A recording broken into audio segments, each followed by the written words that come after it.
So, Joel, tell me about the upcoming training on champion competencies. I think you presented something on the topic at a conference this summer, didn't you? Yeah, actually, Lindsay Naso from the American Council of Engineering Companies and I co-presented on training competencies for wellness champions. And we gave three different case studies from work we've been doing over the past 10 years, really.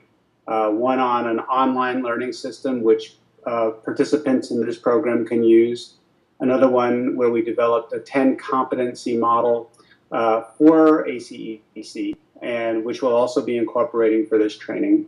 And then we had done a 7-year project with the prevention coordinators for the National Guard, and we talked about that. So yes, that was a real exciting opportunity for us to bring all that information together, and we got a lot of interest out of that presentation.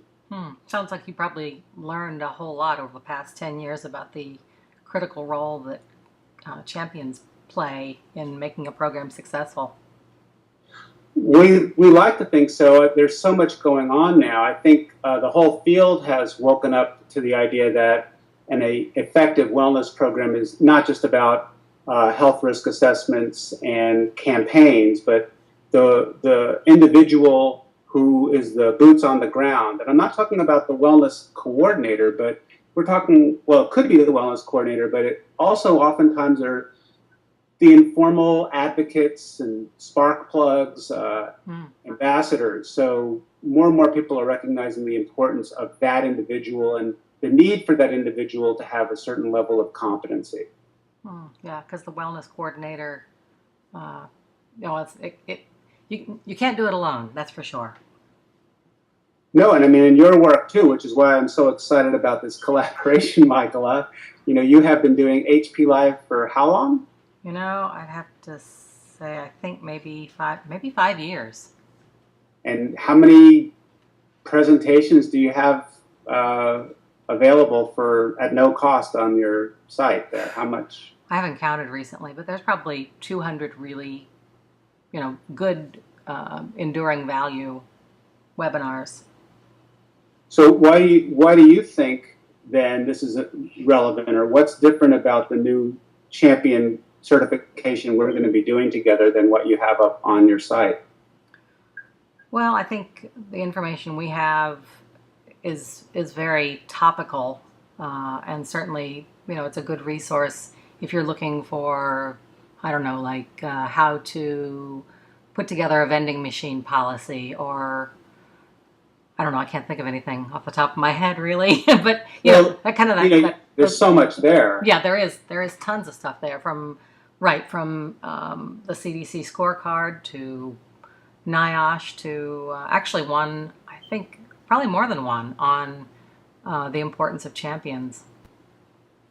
Yeah, and I remember one, well, health communications. There's one on persuasion or how to influence people. I mean, it's a mental health. There's so many great tools on there. So where does this training that we're about to do, I guess, differ from that? Do you have a sense of that?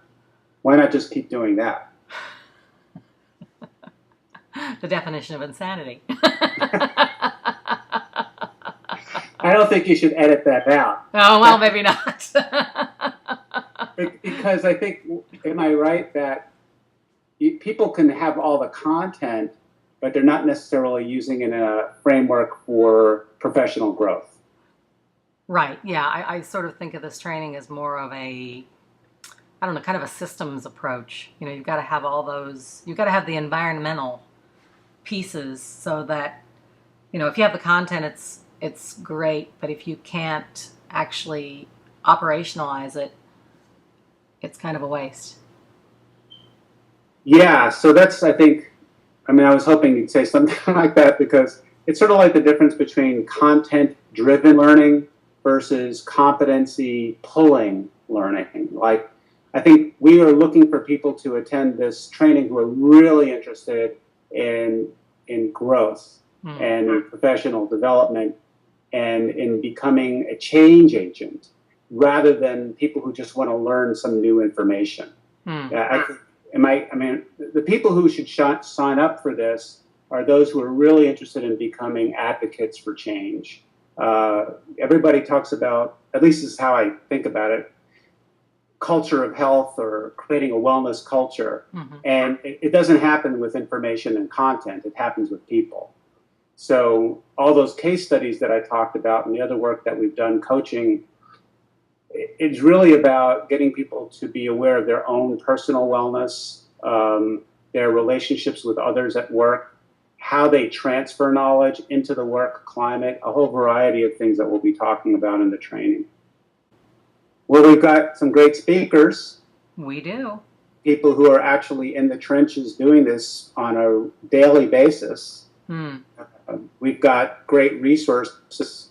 I think so. There's knowledge, there's people, there's competencies, and then there's this community, right? Right. The experts and the community. So those experts that are going to be on the calls will be there to do a lot of Q&A as well. So it's not just about hearing from other people, but also having the opportunity to dialogue with other people. Right. And that's why we're doing this, is our commitment to that. Right. And even after between classes and afterwards, they'll still be in this, literally online community with these other people where they can continue to ask and check in and, hopefully build a really nice relationship with like-minded people that can multiply the impact.